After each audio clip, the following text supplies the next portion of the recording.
What's going on, everybody? Welcome to another episode of the Bayview Podcast. I'm one of your hosts, Andrew, joined today by Mr. Richie. What's up? Yo, how's it? Loving life, dude. How are you? Bro. Just vibing in the summertime, bro. Yeah. We were just reliving the travesty that was USA Belgium. Yeah, it was tough. And it was rough. The dream came to an end. Yep.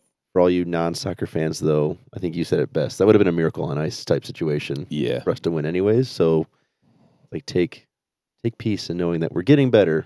But We are. We're getting closer. Yeah. We got a couple MLS guys that still got to get replaced before we can beat a team like Belgium. Yeah. That's probably good way to put it. Yeah. There's just layers to it. Yeah. So we'll be all right. But no, I mean, we're kind of hitting that midway point past the 4th of July. Like, Yep. It's that weird summer's going fast, but Pastor Chris still has 7 or 8 weeks of Yeah. His sabbatical left and just things we're doing. So it's been good. Yeah, it's been really you good. feel you recovered from camp? Sort of. Yeah. Yeah. I'm getting older, so it takes longer to recover from a week like that of like not sleeping and just like going crazy all day every day. But camp was awesome, so it makes it worth it. But Yeah. No, definitely a win. And hopefully people enjoyed that podcast from us recording there and heard our voices be all raspy and sweaty, but it was a good time. Yeah, for sure. Good time. It was good. So, but no, today we're kind of moving right through the series, the shipwreck series, and the one thing that I've enjoyed about the series, but also just I think like is a good reminder for people is like there's a lot of similar themes that we're kind of touching on throughout the series, and that's why like again it's a reminder of like it's kind of a tools in the toolbox type series, like things to prepare you, things to remind you. Like I think that's a lot of what we're doing.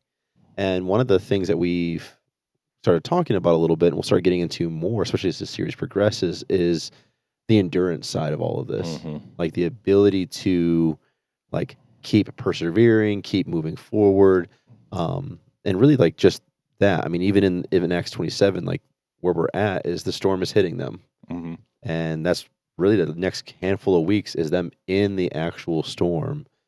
And what does that look like? How does life play out? And so even for us, where it's like we look at the times in our life when things are chaotic and things are dark, or where things feel like we're just off center. It's like, what does it look like to endure that and have endurance and make it through? And I think that's a theme people are going to hear over the next handful of Sundays.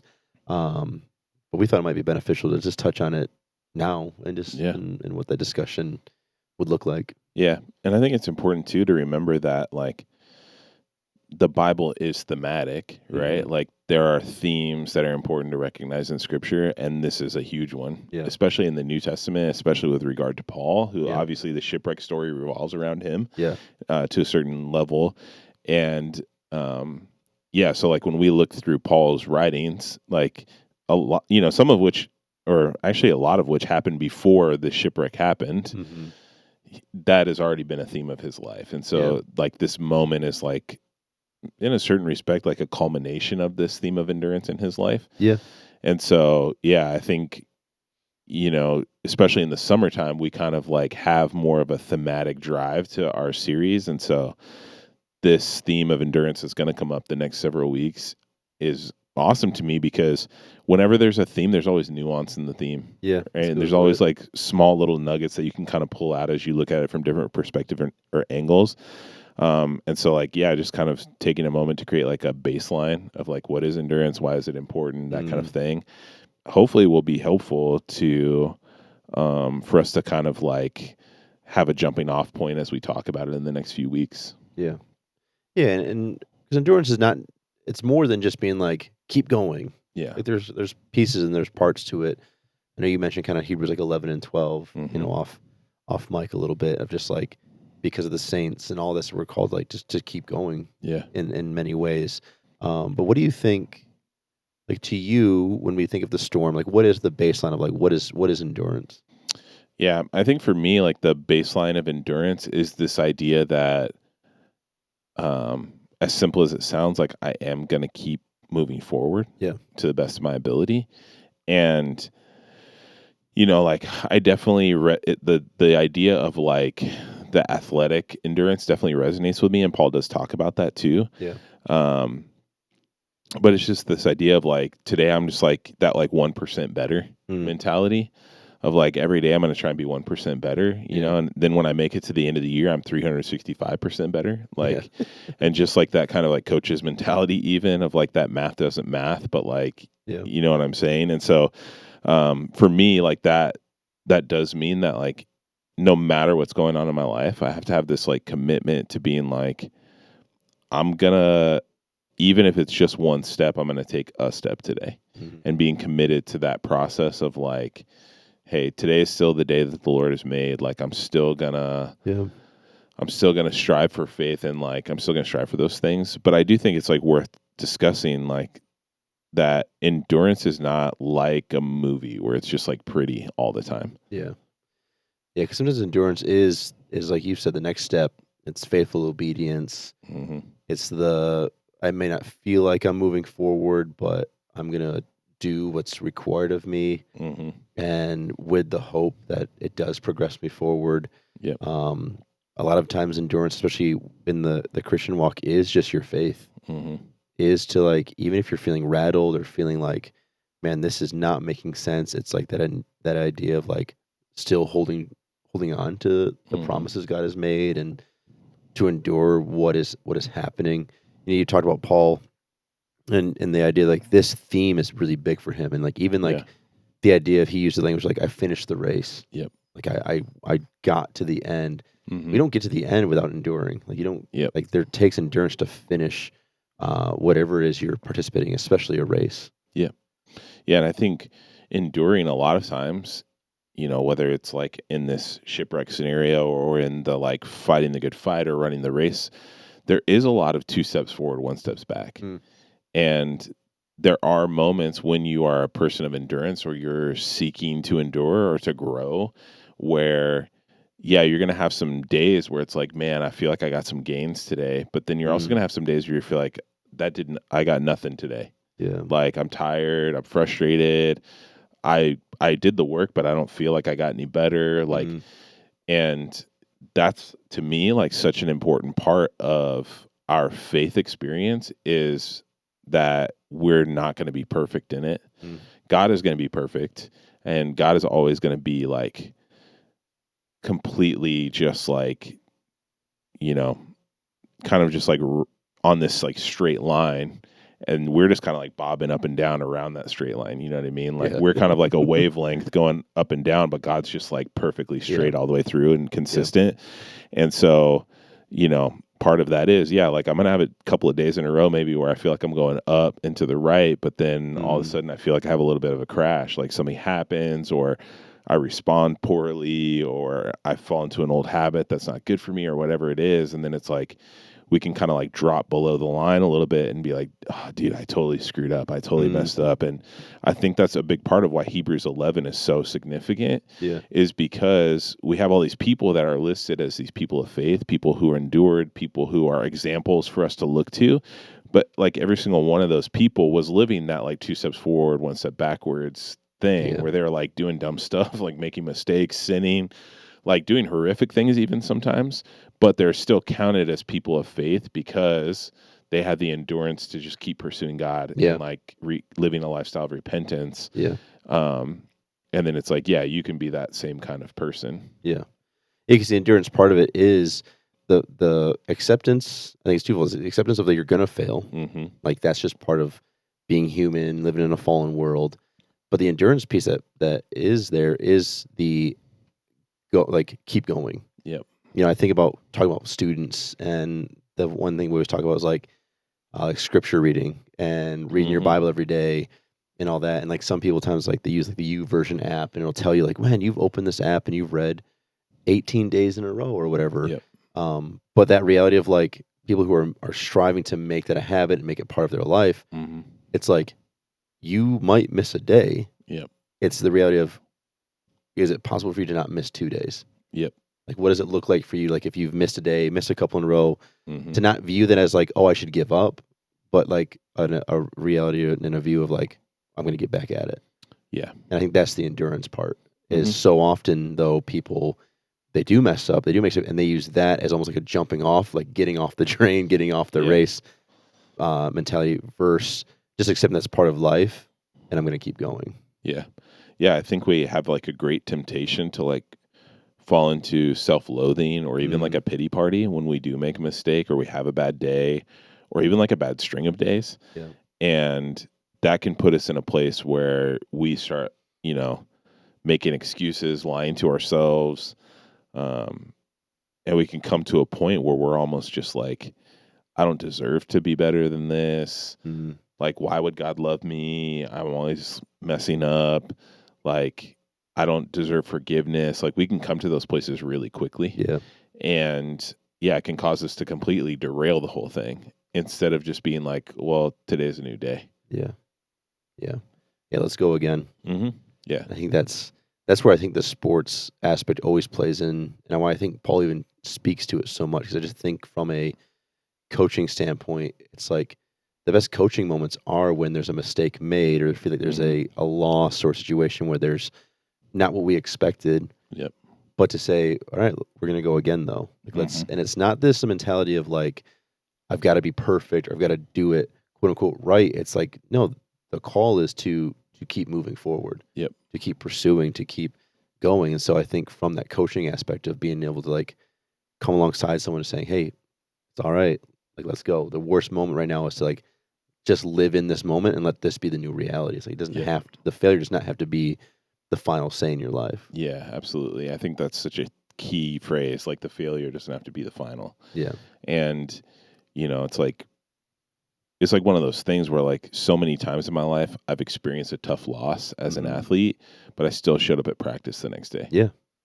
And I feel like that's what our lives have to be like. You know what I mean? It's like, dude, massive mistakes today, like almost like this, like, post game press conference, like totally wasn't on my A game, didn't see the best of me today. I dropped the ball, we deserved that loss, like those kinds of conversations.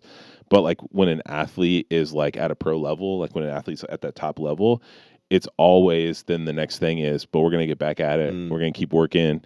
Like, we're going to push through this adversity. We're going to come to the other side. We believe that this team has got what it takes. Like those are the conversations that happen like immediately following the acknowledgement, like you said before. And I think, we need to live in that same space where it's like, sometimes I do have a conversation with God that kind of goes like that, where it's like, God, today was not it, man. I didn't trust you today. I didn't spend time with you today. I did not do the things I knew I should have done today. But God, I believe that tomorrow's another opportunity. I believe that you have grace for me. Like I'm gonna get back out there and I'm gonna try again. Like, would you help me? Would you bolster me? Would you give me the strength that I need to like believe that tomorrow can be different? And to just like pursue those types of conversations. Yeah, that's cool. What are some practical ways to build endurance or to endure through the situations we find ourselves in? Yeah. I think there's a lot of ways to do it, right? And there's some obvious ones like scripture reading and prayer and those kinds of things. But I think a big one for me is, me and my wife just celebrated our 19-year wedding anniversary this week. And one of the things was like kind of all day long, I was just thinking about all the places we had been in our life, good and bad, and some of the times that we've had together in these 19 years. And to me, that's such a big part of establishing God's faithfulness is to kind of like look back and to see where you've come from. And I think it can be really easy to get bogged down in the problem of the moment and to lose sight of the fact that God has brought you through so many problematic moments already. Yeah. And so for me, that's a huge one, is to just like kind of recount some of the miracles you've seen in your life, some of the dark things that God has brought you through, some of the difficult places you've been that you never thought you'd get out of, and to just be like, God's the same now as he was then. And I think sometimes we talk about that in terms of the Bible. Like, right, we'll say like the God who parted the Red Sea is the same God that I believe in today. Like we'll kind of use these like big grandiose phrases, but it's like completely disconnected, at least for me. But when I say man, like I remember a time in my life where I was showing up at church every time the doors were open, but I didn't have a real faith, and God brought me through that moment. Yeah. Like he was there for me even when I wasn't there for him. Yeah. Those are the things that for me are like, hey, if today was tough, tomorrow could be better. Yeah. It's like looking back at the mile markers. Yeah. Like in the race of life, and to be like, okay, no, we've crossed that threshold already. And yeah, I think that to remind ourselves that it really, to me, it plays into reminding, what I think you're saying is reminding yourself into the promises and his presence that's been there. Yeah. Even if it's not been obvious or felt, you've not felt it in the moment, but to be able to look back and say, no, God has been present. I do think we talk about this a lot on this podcast, but like, I think being involved in a community of some sort, Yeah. like a small group, or even just showing up and being a Bible study or at church or serving in some way, but just being around people who, in some ways probably have similar stories, and they can speak to God's faithfulness, and that can be encouraging. But also just like when you feel like, man, I want to give up. It's like, how many times we have those epic images of like the person carrying the other person across the finish line. Yeah.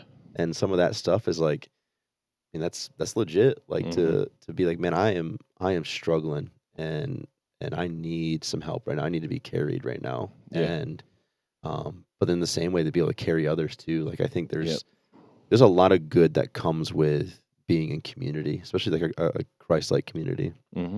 Yeah, dude, that's such a huge one, right? Because I feel like when you're in community, God always has somebody in the community who's doing good. Like there's always one person who can kind of be the one to be like, I know you guys are going through it right now, but there's light at the end of the tunnel. Like there's always at least one who's kind of in that moment, or who at least has that perspective in their current moment. And that's such like a blessing when somebody can come alongside you and acknowledge how tough it is. Yeah. And be like, yeah, I've been in this with you right now. Yeah. I've been there before. We're going to make it through, as opposed to you're going to make it through, like the we're going to do it type of thing. And I think too, like that's something that so many of us lack is that kind of friendship where we're just going to tell them the hard thing, like right off the rip. You know what I mean? Like we don't have to like small talk it and then hope it comes up or whatever. Like we know that's this relationship revolves around reality and not around like some version of it, and that we're going to be willing to just like put it out there. Like, I need prayer. Can you help me? I need something. Like, that's good. Can you do it for me? That's good. Yeah. No, it's worth it. Like, I think people, you might be exhausted, you might be tired, but to push through, to endure, like even some of the refining that comes with your endurance and the character shaping that can happen, like it's worth it. And it ultimately, I think this is, we'll get into this definitely as the series progresses too. Like it's all for his glory anyways. Yeah. And so it's like, even if it feels super personal, and it is, it's like your endurance though points to God. Yeah. And brings him glory. And that's a beautiful thing. Yeah, 100%. And it's like the ultimate fulfillment that we ever feel is when we're bringing God glory. Yeah. Like that was our original intent, was for us to glorify God through our work, through our worship, through our relationship. And so in those moments, right, like I think many of us have had those like really powerful moments where it's like we've gone through something hard, but we feel like deeply fulfilled. And it's kind of like this weird juxtaposition of like, how can both be true? How can I be this tired, but be this fulfilled? How can I be this like, like in circumstances just completely downtrodden, but I feel fulfilled? Yeah. And those moments of like extreme peace or whatever. And it's like, yeah, because you're glorifying God. And that's the thing that gives you that like spiritual cessation. Yeah. Like you eat the perfect meal and you just feel like I didn't eat too much, not too little. It was just right. You get that feeling spiritually when you're glorifying God. And so that's like, your endurance will produce many things in you, but the ultimate thing that it will produce is that you gain a greater ability to glorify God through the activities of your life. And that's the spot right there. Like that's the life that Jesus talks about when he's like the full life is to be glorifying God. And then your circumstances, increasingly become smaller in comparison. Yeah. That's so good. So good. Well, cool. Well, any other thoughts on pushing through or endurance? I think especially for us in northern Michigan, it's like it can feel like problems are smaller when it's warm and problems are bigger when it's cold. Yeah. And so my encouragement would be, just as we've kind of like continue on in this series, is like, if you don't feel like life is hard right now, take this opportunity to like bolster yourself. Yeah. Like, use this series as an opportunity to like you're saying, really feel like your toolbox is ready to rock. Yeah. For when like real life comes back, when school starts and then the leaves change and all that kind of stuff. Yeah. Like, and we're not just like going to the beach every day and like, you know, whatever.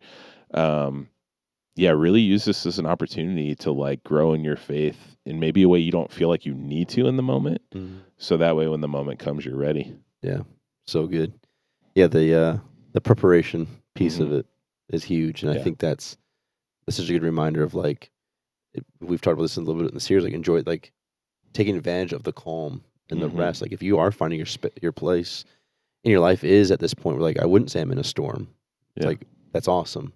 And our prayers that you never face a storm, but we know that's not the reality. Yeah. So how are you, I don't want to use the word taking advantage, but how are you preparing? How are you using this time to find rejuvenation, to find real rest, to find that, but ultimately be in preparation and fill the toolbox. So cool. Well, it's good. I'm enjoying it. I hope you're enjoying it. I hope you're enjoying these podcasts and these conversations.